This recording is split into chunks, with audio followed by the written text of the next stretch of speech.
everyone, welcome to the second session of PRWeek's Racial Equity Summit. My name's Steve Barrett. I'm the editorial director of PRWeek. Thanks so much to Disha Barnett and the panel for kicking us off with a great discussion. Today in this panel, we're going to talk about diversity as a business imperative, which is really getting to the heart of this matter. How to build truly diverse teams and the value that that can bring to your business and your brand, really at the heart of the matter. So we've gathered a great panel to discuss these topics. We've got Tarod Neptune, who's CCO of Lenovo.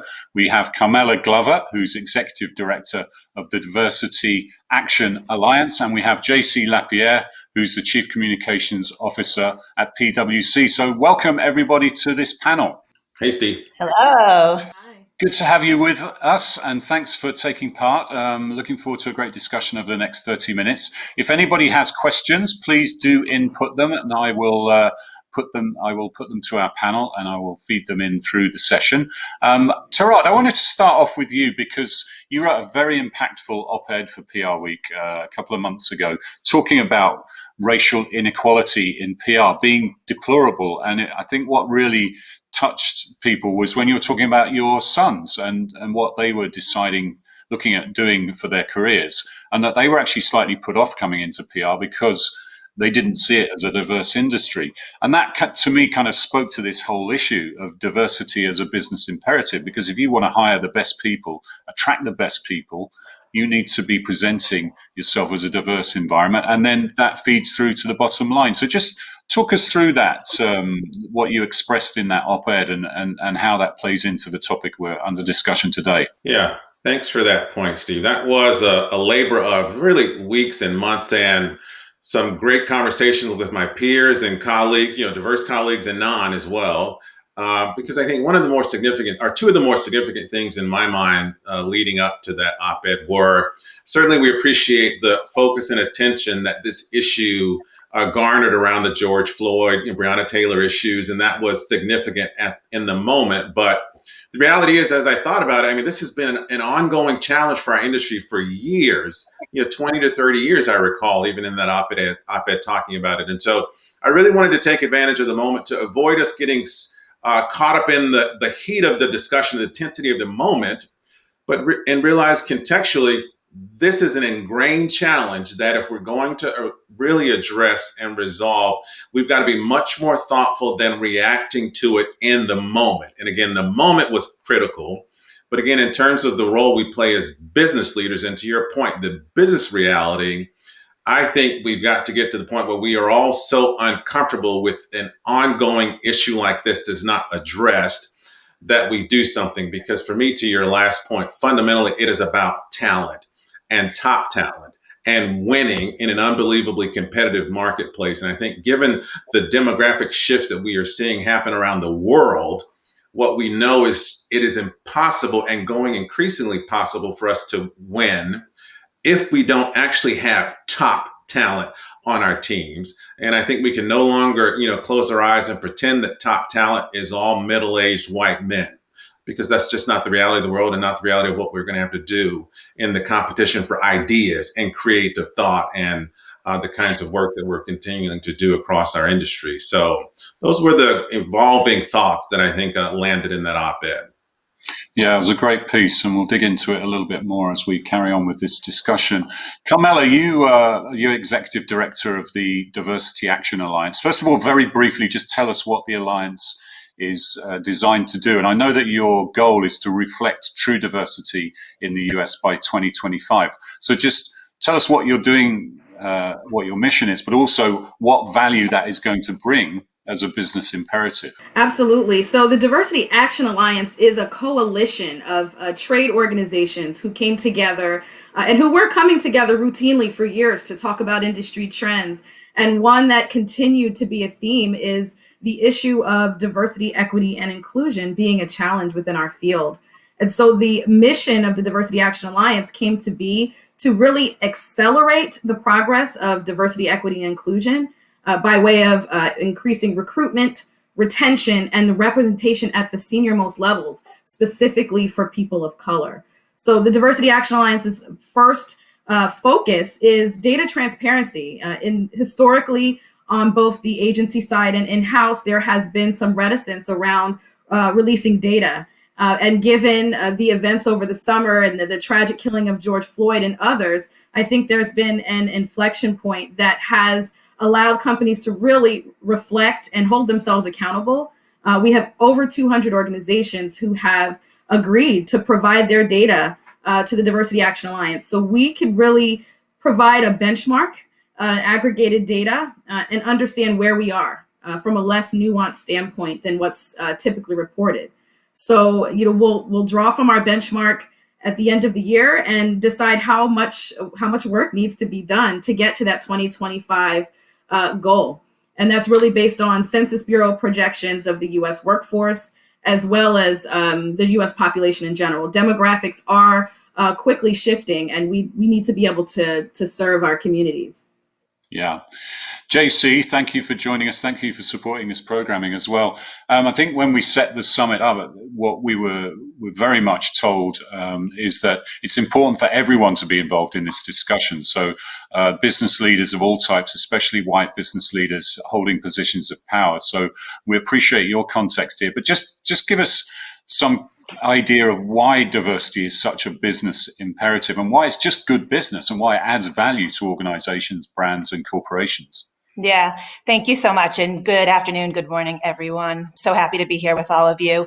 I think Steve and Tarad and Carmela got at part of what I think about when I consider the business need, but I see it as being an imperative in every single angle if we want to continue to sustain as an organization. And so if you look at it, and I'll just share a few things. One, we see and we know empirically that companies that are diverse perform better. They have more innovative thinking, and the bottom line is impacted. So just at its core, when you think about financial performance, it is proven. But what I really think about, and part of the job and where I'm so proud of as a communications function, what we can do at PwC is think about our purpose of building trust in society and solving important problems. And if you look at any one of our stakeholders, bringing future talent in, as Tarad talked about, is critical.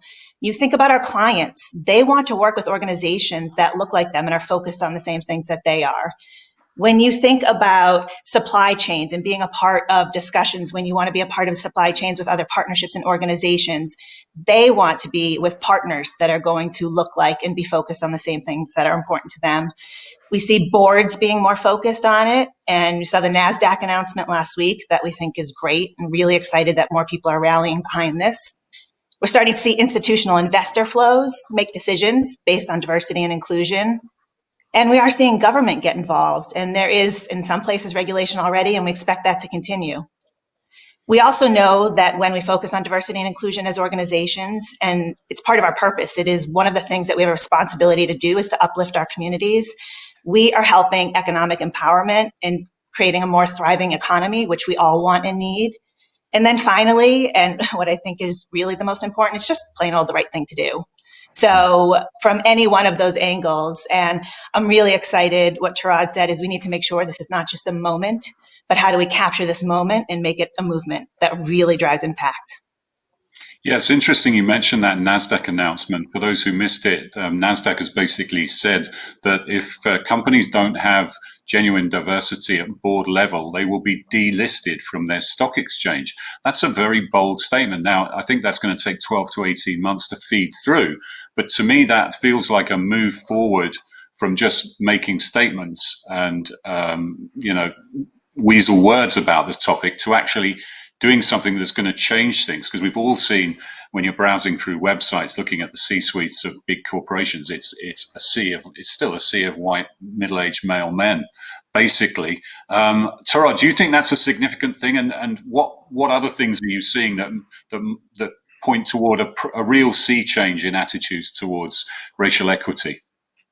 Yeah, I think Carmel and JC hit on both ends of it from different perspectives. And so one, having real visibility into the data, the transparency around the data is a big thing now, because we have that today more than we ever have. There still are some pockets where we've not had our industry be forthcoming about that. But from what we know today, I think that's major progress. And then when you look at, again, to the points JC made about things that are happening with NASDAQ and investors, and we see it across the board in terms of our engagement with clients around new business and customer acquisition, that this is a consistent question where they want data around our organization's performance. And so I think those two bookends are unbelievably valuable. I think to the setup around the op-ed and where we are as an industry, I think this business imperative's got to translate pretty quickly into a leadership imperative for us. And that's where, again, we have the data, we have benchmarks, we see these great examples. Now it boils down to those of us in this industry who sit in seats of power and authority to determine that we're going to invest our energy and our effort and drive the system change. Similar to what we tried to do a couple of years ago at Lenovo around our agency selection rigor, as well as being as pedantic as deciding that we will no longer bring agencies onto our roster who do not commit to and disclose. So if you look at those kinds of decisions that I think more of my peers on the brand side need to weigh in on, and then add to that the NASDAQs of the world, and where I think organizations are going to consistently start to be held accountable for real data supported decision making. I'm optimistic, cautiously optimistic, but optimistic still.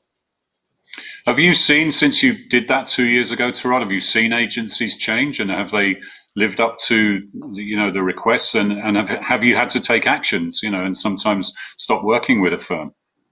So we calibrate this ongoing. And so in terms of the conversations that we are having with our agencies, it has been consistent.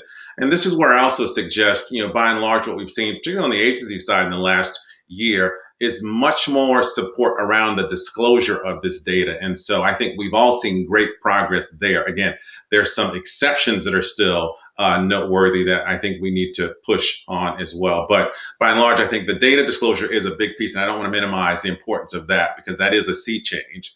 But to your, the other aspect of your question, I still think there's much more work to do, again, to execute a true business imperative. And I was in one conversation with some of our agency colleagues a couple of days ago. If we think about the decisions that we make as business leaders, both that I've made when we've had to make some tough decisions about people within our organization that are not performing, they're not delivering, they're not supporting or aligned with our strategic imperative as an organization, we make tough decisions about that. Similar on the agency side, those of us who've grown up in agencies understand if there is an agency leader who for more than a few quarters doesn't deliver against business growth, client retention kinds of KPIs, we know the outcome. We have not yet seen that same degree of discipline and rigor when it comes to leadership that are not committed to and demonstrating true commitment to this diversity issue. And so I think that in my mind is when I will believe that we are driving at real meaningful substantive change, when we align our thoughts and our discussions and our discussion points with the reality in that way, and we start making those kinds of tough decisions. Yeah, we've had a few questions already, so keep feeding those in and I'll start asking the panel. But Carmela, talk to us a little bit how you build a genuinely and authentically diverse culture in your organization, because that seems to be the key to producing a genuinely diverse organization, which then feeds through to the bottom line. It's definitely a result of top level leadership really embodying the values that they espouse. And I would say leading by example. So one of the best examples I've seen is as communicators, we have a tendency to want to always be scripted and have the right answers and have made the right decisions. And the best example I've seen of communicators really demonstrating that and empowering that culture of inclusivity in their organization is to do it by example. So as CEO and a CCO having an unscripted, uncomfortable conversation that will really empower line managers to do the same things within their smaller teams. That's just where it starts. And then really evaluating their policies and their processes. There's going to be a new level of agility, I think, that corporate boards and C-suite leaders are going to discover through policy changes like what NASDAQ is proposing. I think California was one of the first states to really employ a quota or a policy around board diversity. And it's really going to drive radical change. I think the 12 to 18 month grace period is going to be needed because, quite frankly, when there are big changes like this that are required, corporations and agencies, I think, tend to move a little bit slower through their layers of decisions. But the ones who get it right, they just do it. They make the decision and from the top. Anything that comes down through an organization from the top becomes a key priority. And so really demonstrating that is important. I think you're right. I think that next year we're going to see that as a priority, aren't we? And going to be really interesting to see how companies respond to that bold statement by NASDAQ. JC, you have the benefit of seeing across a wide range of businesses. Can you provide any examples of illustrations of where diversity really has been truly embedded within an organization and where it has contributed to business performance and business improvement? Yeah, I have the great privilege of getting to work with CEO Action for Diversity and Inclusion. Some of you may have heard of it. Our CEO, Tim Ryan, started it 3 years ago, and I've been working with him and our Chief Purpose and Inclusion Officer on that over the last 3.5 years. I am hugely optimistic. I know there's a lot of hard work to be done, but I thought I'd share a few things about what we've seen in the last 6 months since George Floyd's murder. We've seen our participation in the coalition go from 800 companies to 1,400. And these are CEOs signing on saying, I want to do more and I want to do this together. One of our underlying and fundamental premises is that we can't do this in competition. We have to do it in cooperation. We've seen the number of named D&I leaders across those organizations increase significantly, and we think that's hugely important in demonstrating the importance and priority in an organization. We've seen through the resources that we share through CEO Action and through the asks from the companies on how we can help them, a real increase in open and honest conversations, as Carmela just talked about, and really leading by example of opening up a dialogue that perhaps was not one that we were having before, and that people can bring more of their whole self to work and ultimately feel more valued. And then the last is that we see a lot more of our CEOs starting to work with their board and really navigating not just board inclusion, but board engagement. And in fact, that was a new commitment that we added to CEO Action last year as we continue to evolve and continue to move along and try to get better each year, is adding a commitment that every CEO that's a part of CEO Action will have a board-approved D&I plan that the board holds them accountable for, because accountability is hugely important. Yeah, that's good to hear. That's a massive increase in engagement, isn't it? And when researching this summit, I was looking back over the PRWeek archives, and this discussion's been going on for 20 years and way before that. And really, things haven't changed as much as they needed to. So that is good to see. I want to, Tarad, return to your op-ed, because we've had a question in from Don Ingle, and this kind of relates to your anecdote about your son who's looking to decide what career path to choose. And he says, what would you advise college student persons of color about preparing for a career in PR?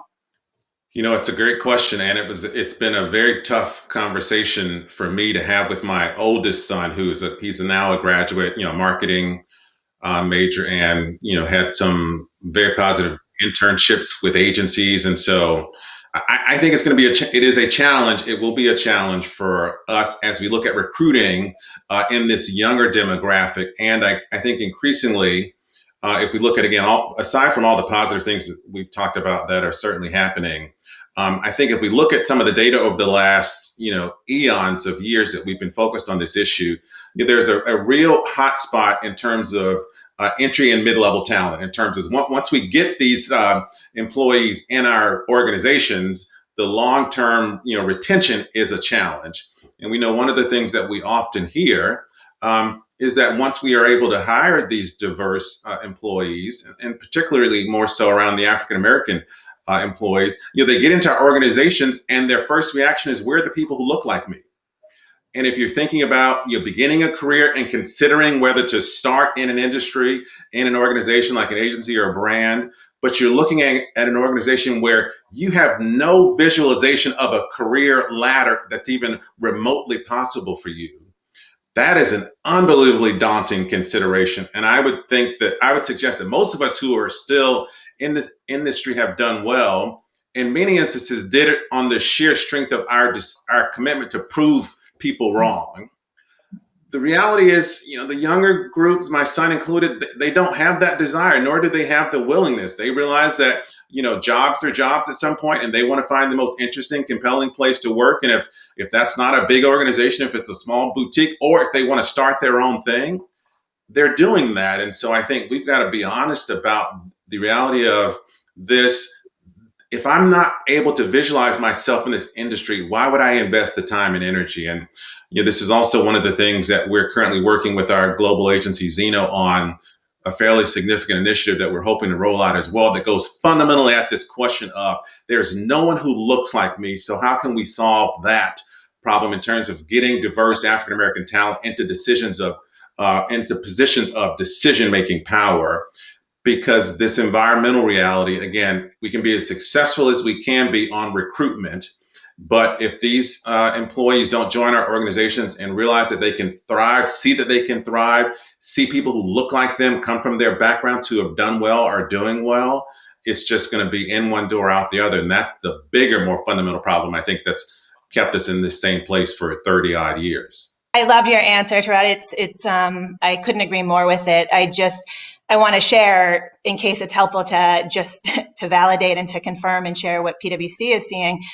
We issued our first D&I transparency report this year, and we put our data out there, 14 data points. It's the first time that we've done that.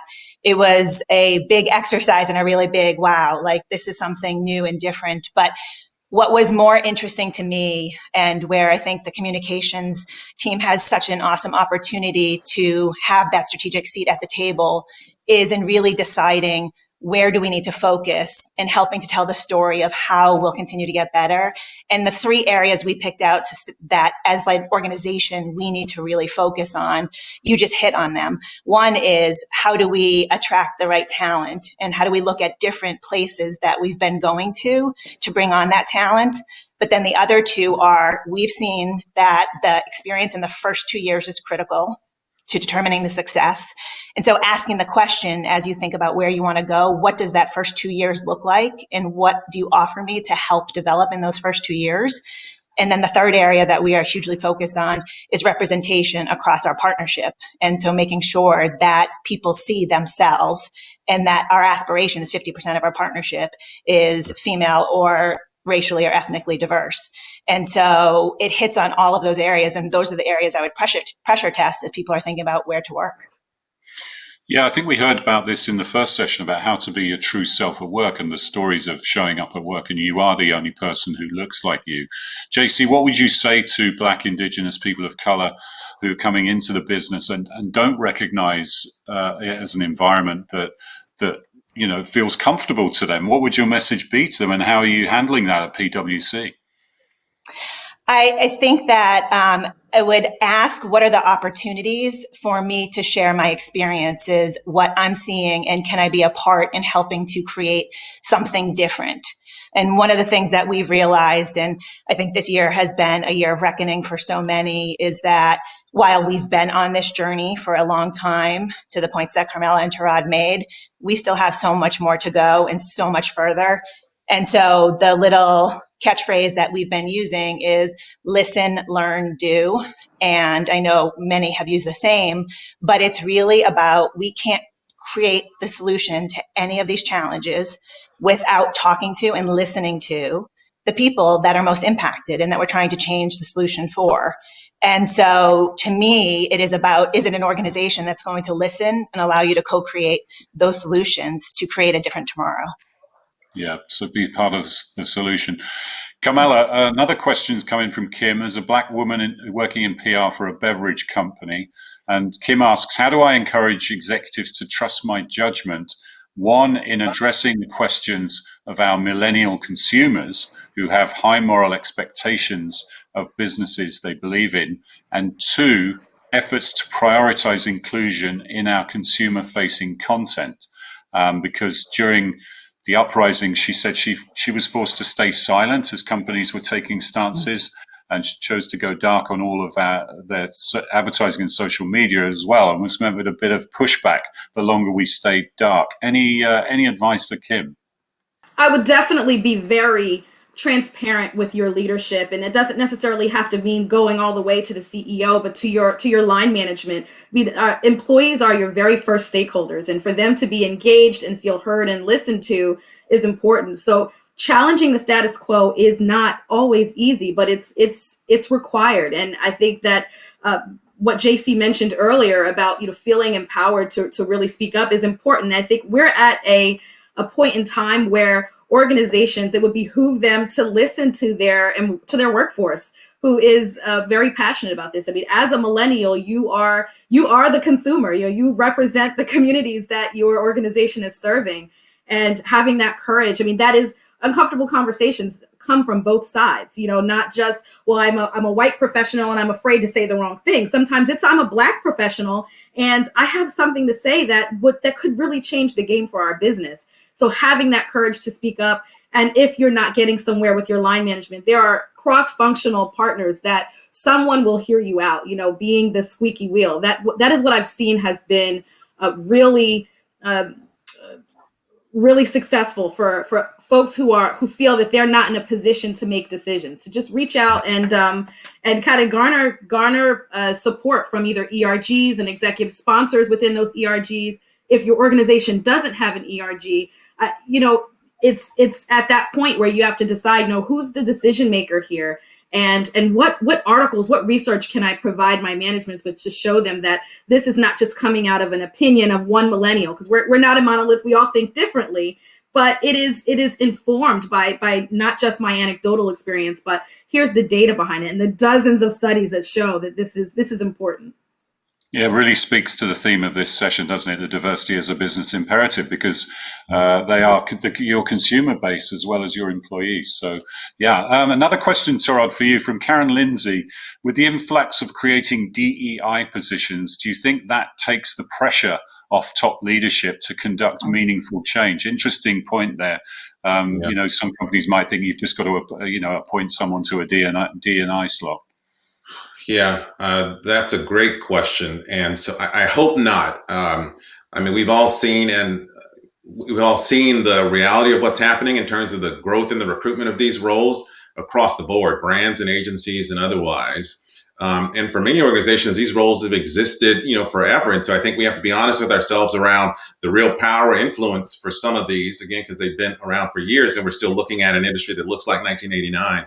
And so I'd say, obviously, there are exceptions, and this is a broad generalization, but I think where we have to all be careful is to not see these roles as a mechanism for us to buy some time or to market ourselves out of a commitment versus what we've been talking about here, which is the real data and performance around an imperative that shows up in the way, we address this issue. And so, to be honest, though, I'm highly concerned about the growth in these roles. As what I fear is an opportunity that our organizations are taking to try and alleviate some of the pressure by pointing to someone who, again, absent internal support and commitment and leadership support and commitment, a DE&I leader is not going to be able to do anything if they're not surrounded by leaders who are influencing, pushing, driving, resourcing, funding these organizations, as opposed to just giving someone a great job with a great title but no power. Yeah, Leah has made that point as well, that we need to make it transition across the ownership and the C-level. And hopefully the NASDAQ thing will change that. And we have seen appointments to C-suites levels in big corporations of diverse individuals over the last few months. I can't believe it. We're nearly out of time. So I just wanted to finish by going around and saying, what do you want to see in 2021, very briefly, each of you, to really push this agenda forward and the diversity as a business imperative agenda? Start with you, Carmela. In 2021, I'd really like to see organizations step up and go above and beyond the commitments that they're signing. So there are a ton of pledges and commitments that are really holistic and try to fit everyone into a box, but there's always a way to go above and beyond and to demonstrate what's truly authentic for your company, to show their commitment to diversity, equity, inclusion. I'd love to see people do more than what they're asked, do more than what they're expected in their organizations. Thank you, Kamala. JC? Yeah, to build on what Carmela said, I would love to see more companies state publicly what they intend to do to hold themselves accountable. And a huge part of that D&I transparency report is really letting our people know we're committed. Like, the data is the data. It is what it is, but let us show you what we're going to do about it. And then we're going to keep reporting to you and let you know how we're doing against it. And some things we'll do great. Some things we'll need to continue working on, but just to put something out there and to start and to really hold themselves accountable. Thanks, JC. And Tarad, a very quick final word from you.